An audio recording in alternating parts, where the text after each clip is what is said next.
work for it, ride for it. I'ma organize for it, stay up in the night and in the morning I'ma rise for it, heart for it, mind for it, ears for it, eyes for it, peace and a place on this earth for me and mine for it, work for it, ride for it. I'ma organize for it, stay up in the night and in the morning I'ma rise for it, heart for it, mind for it, ears for it, eyes for it, peace and a place on this earth for me and mine for it.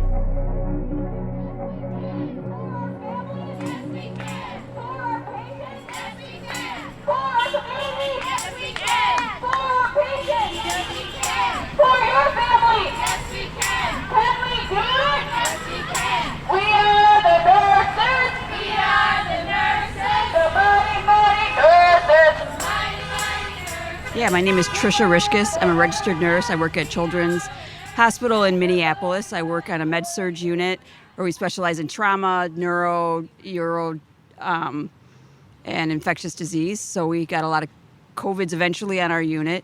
I work at the 12-hour night shift. I'm elected leader in my hospital and also on the negotiating team. Can you talk about one of the issues that's really driven this strike, it seems like, is safe staffing? Can you talk about, in your typical work week, what are the staffing issues? What does it look like in the hospital right now that the nurses are driven to come out here on strike? Yeah, there's a huge retention and recruiting issue going on nationally. So it's, of course, affecting everywhere. And because we were treated as disposable during the pandemic, people left the bedside in droves, and the people who stayed need reasons to stay. And so children's is unique in the sense that COVID hit pediatrics differently than it did adults. And because the schools were shut down, kids weren't sharing their germs, so our census actually went down during the pandemic at first. And so we had layoffs. We had furloughs, layoffs, we had a wage freeze, all that kind of stuff during a pandemic. And we were telling them as a union and all the nurses, like, this is the bad idea because the kids are going to go back to school again, they're going to get sick again, and we're going to be short nurses. But of course, money is, the driver in their decision making, and they laid off nurses. And literally the day after layoffs, we started getting packed in the med-surg units. I mean, some of the other units that are like when babies are born or with cardiac issues or different things like that, those units were, always full. But like some of the more units that are affected by infectious diseases, were all of a sudden we got, hit hard, and then they had already laid off nurses. So they're literally calling them back to come back to the bedside the next day after we bargained. So there's that. So some of the crisis staffing, particular to just for children's in Minneapolis and St. Paul, was due to that layoffs, because they did layoffs in St. Paul as well. So what it looks like is that we don't have enough support staff either. Like they work the RTs to death, where there's not enough RTs to do the respiratory treatments. There's not enough support staff as far as nurse assistants to help answer call lights, change diaper, do all the things. Like, we work as a team, and we need our team. And so it's not just a shortage of nurses. And then we just have to do more with less. And that's how they exploit us, because they save money by making us do more. Absolutely. For less. And then we are supposed to and we do it because we're nurses and because we put our patients first. So they know they can take advantage of us. Right. Can you talk a little bit about, I've seen one of the strategies that the nurses have been doing is bringing in contract nurses. Has that been an issue, and how does that play out? What does it have to do with today? I mean, travelers not all travelers are scabs. So I just want to put that out there. I mean, I don't want to diss any travelers, but I believe in, like, working with your coworkers, having a voice, and having an interest in your work and your hospital. If you're a traveler, you're just I'm hitting here for 3 months, I'm out. I'm going to go to another hospital. Then 3 months, I'm out. Yeah. You never really can build solidarity and build and make change. So I know nurses do that.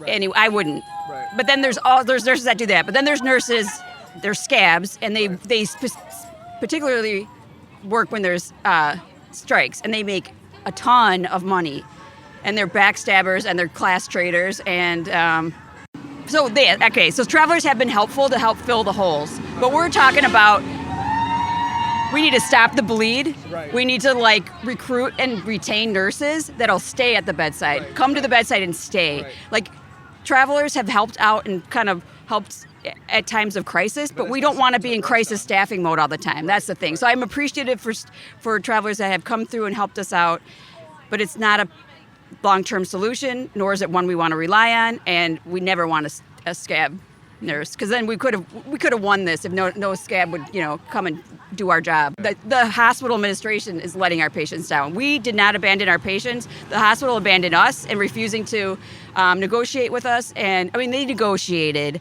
I don't say they didn't come to the table, but they gave us bullshit concessions, and we're not taking any concessions. Yeah. Bottom line, and we want to make gains. That's right. They just want to say that we're greedy and we're only out there for wages. It's a bargaining chip. And then we're more out here to protect our patients, patient safety, our own safety. Nurses get beat up, So it's like we're out here for everybody. We're out here for our community. And the wages is important because everybody needs to get paid, but that's not why we're out here on the street. Can you talk about, in these demoralizing times, overstaffed, what role has, organizing with your fellow nurses played, and what does it mean to be out on strike right now? Like, how is this impacting the situation?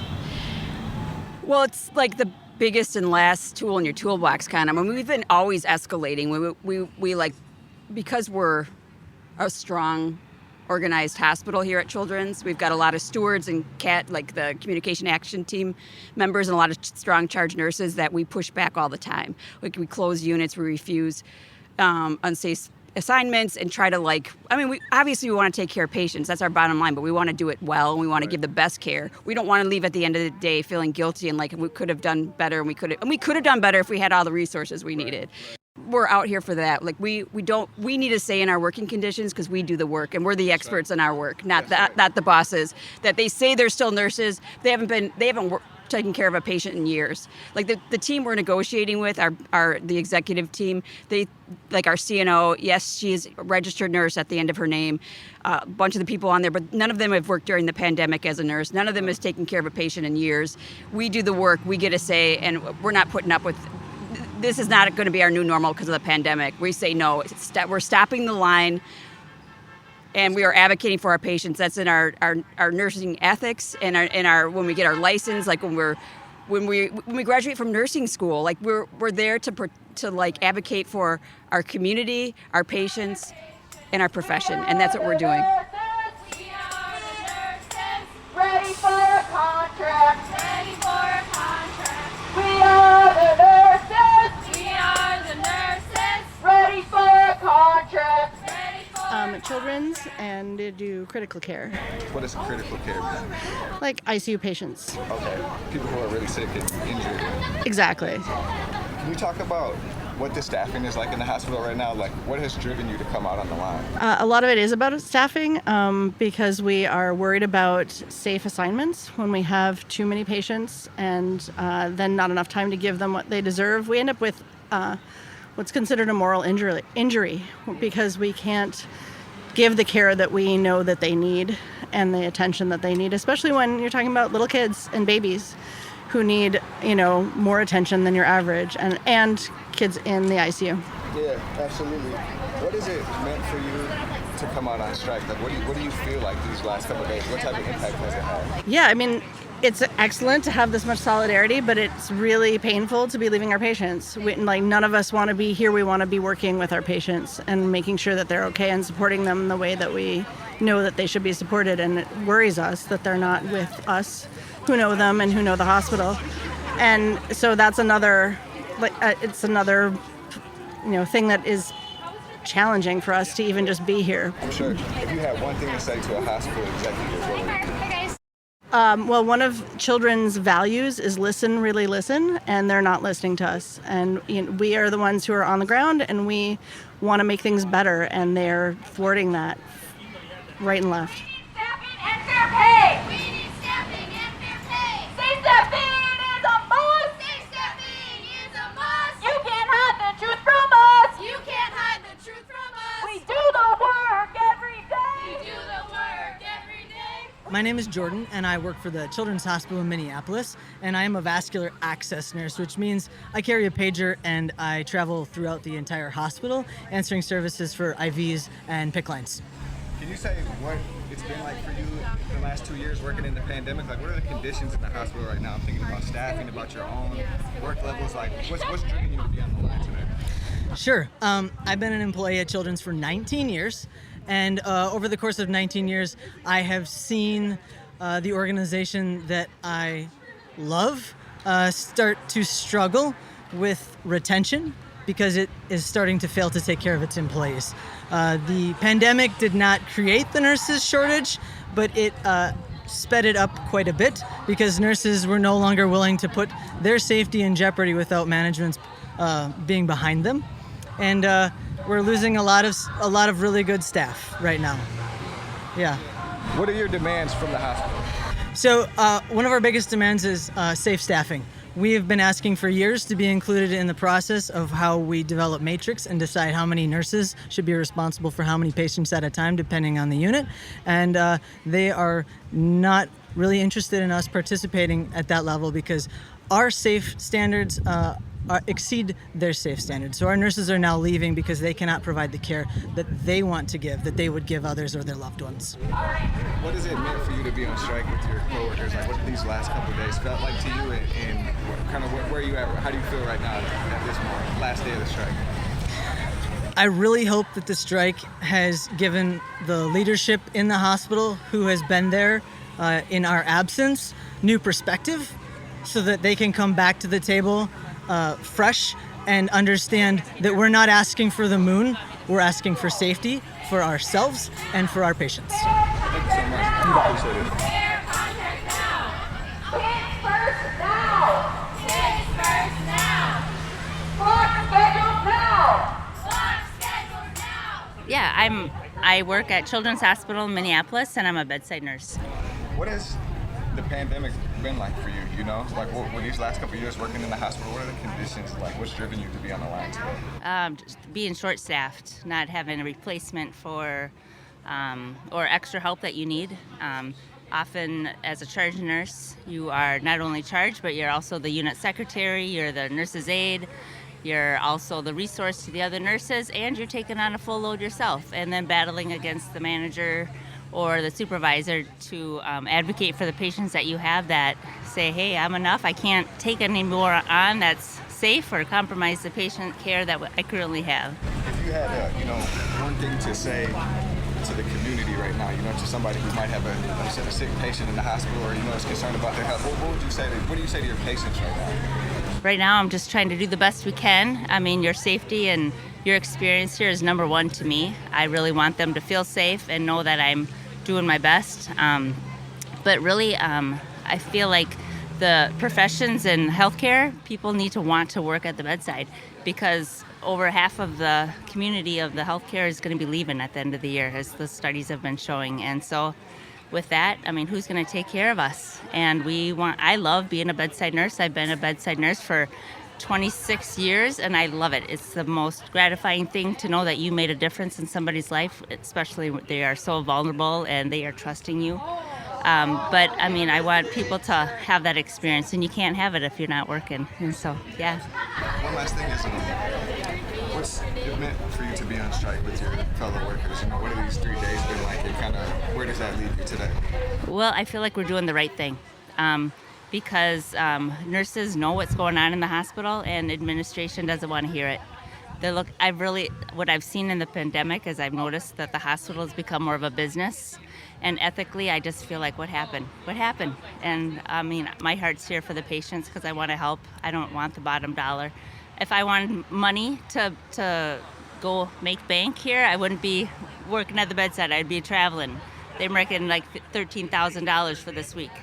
That's crazy, but I want to sleep at night knowing that I gave the best care I can, and I can with a clean conscience.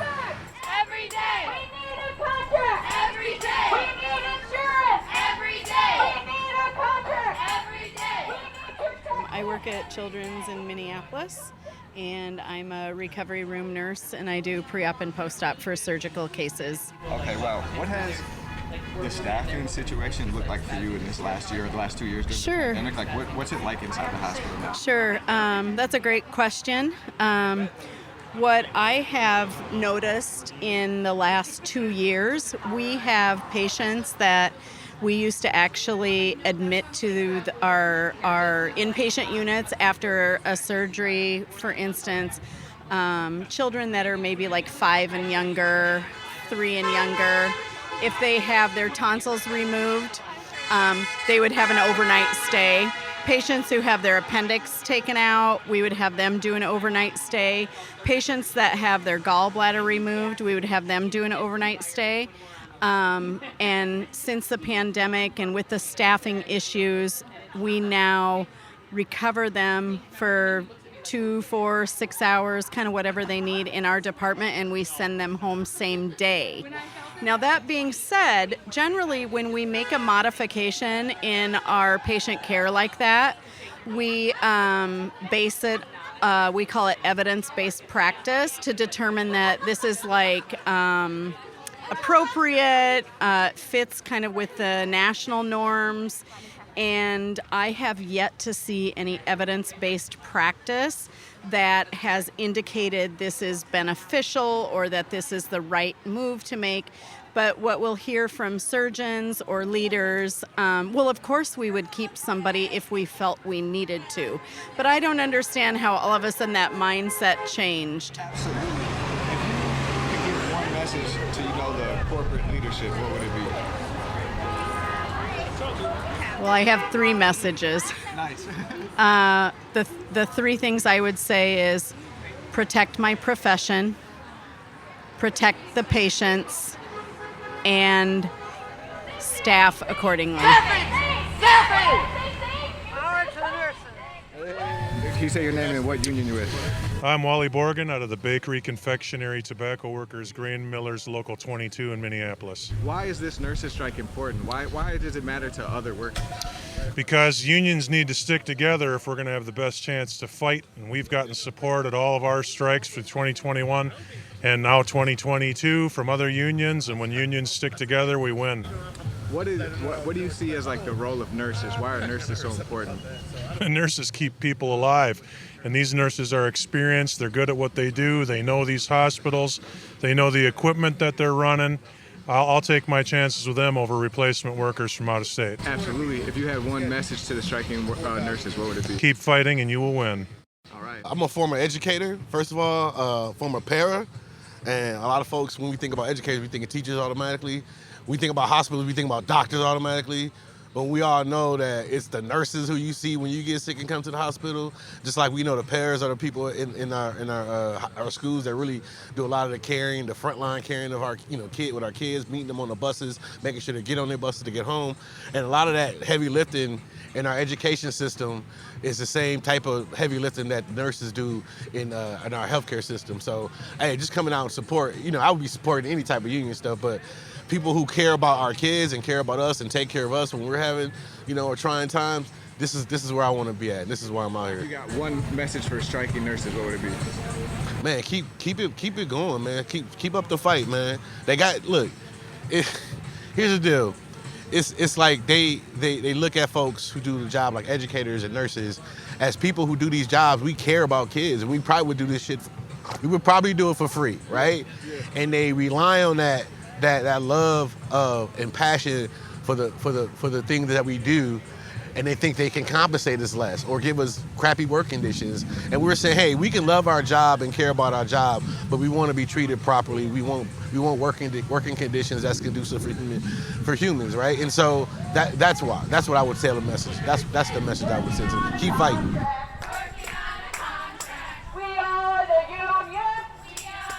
Yeah, my name is Rui Pina. I work at Abbott Northwestern Hospital. I'm one of the union chairs in the hospital, and I work in the CV lab. Could you talk about what the last 2 years have been like in the hospital? What are the conditions like? I hear about a staffing shortage. What does that look like at Abbott? So they have continuously made the staffing grids worse and worse. Mental health was a good example. I cover the area as one of the chairs of mental health. They have made the charge nurses continuously increase their workload.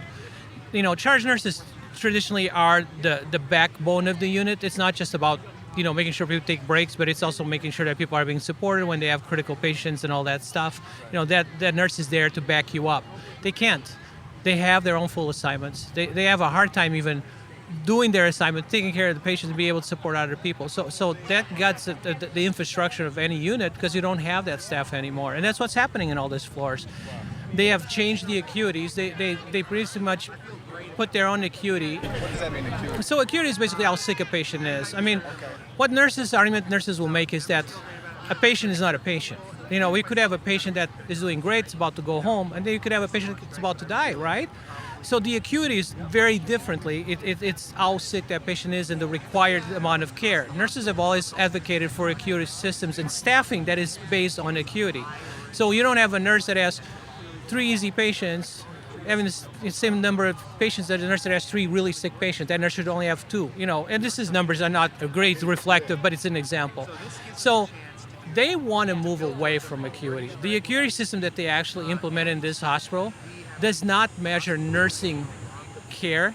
It's based on physician orders, which has nothing to do with acuity. So I know of examples of patients that have one of the highest acuities in this hospital, what we call class 10 in the ICU, which requires actually 2 nurses to 1 patient. And those patients under their acuity system will come out as a medium patient. That's how off their acuity is. And that's what nurses are having a hard time with it. They can't provide the care that these patients need because it doesn't reflect the acuity of our patients. And we're seeing this downgrade or upgrade of acuity in the units that usually would have non-ICU patients are now seeing ICU-like patients because their acuity is so much higher. And they can't provide the care. So. What does it mean to be a part of a union, to be organized at this time? You know, that sounds like such a demoralizing situation. What role is the union playing, and how important do you think it is that you all are taking this move? Yeah. The union gives voice to the nurses' practice. That is the strongest thing. We hear nurses coming out here from all over the country and saying, you guys, you know, you have it better than other places, because believe it or not, it's worse in other places. But the argument that can always come back, the reason why you have this is because you have the highest union density in the country. And that's what makes the difference. These nurses, these thousands of nurses you're seeing on all these hospitals, the union gives voice to their concerns, and it's their ability to push back on this corporate healthcare that all they care about is making buck. They don't care about the quality of your care. You know, if they can make it cheaper, they'll do it. And to them, a nurse is a nurse and a patient is a patient. They don't see acuity, they also don't see the expertise of the nurses and the ability to have voice. So the union gives voice to the nurses professionally.